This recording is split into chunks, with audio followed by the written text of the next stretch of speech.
ఒక thriller story గురించి మీకు చెబుతాను. శివ అనే యువకుడు హైదరాబాద్‌లోని ఓ పాత ఇల్లు కొని అద్దెకు పెట్టాలని అనుకుంటాడు. అయితే ఆ ఇంటి గురించి చుట్టుపక్కల వాళ్ళు వింతగా మాట్లాడతారు.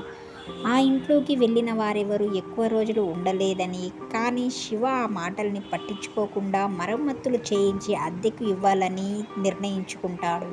ఒకరోజు రాత్రి శివ ఆ ఇంట్లో ఒంటరిగా ఉండాలి అనుకుంటాడు. రాత్రి 12 గంటలు దాటాక ఆ ఇంట్లో ఏదో శబ్దాలు వినిపిస్తాయి. ఆ శబ్దాలను అనుసరిస్తూ కిందకి నడుచుకుంటూ శివ లోపలికి వెళ్తాడు. ఒక రహస్య గదిని చూస్తాడు. ఆ గదికి తాళం వేసి ఉంటుంది. కానీ గడియ పెట్టినట్టే పెట్టి తాళం తెరుచుకుంటుంది. ఆ గదిలోకి వెళ్ళిన శివ అక్కడ ఓ పాత ఫోటో, రక్తపు మచ్చలు ఉన్న ఒక చీరని చూస్తాడు. అతను వాటిని చూడగానే చల్లగా ఒక గాలిలాగా వీచి దీపంలా మెరుస్తుంది. చీకటిలో ఎవరో నడుస్తున్నట్టు కనిపిస్తుంది. భయంతో పరిగెడతాడా? లేక రహస్యాన్ని ఛేదించేందుకు ప్రయత్నిస్తాడా?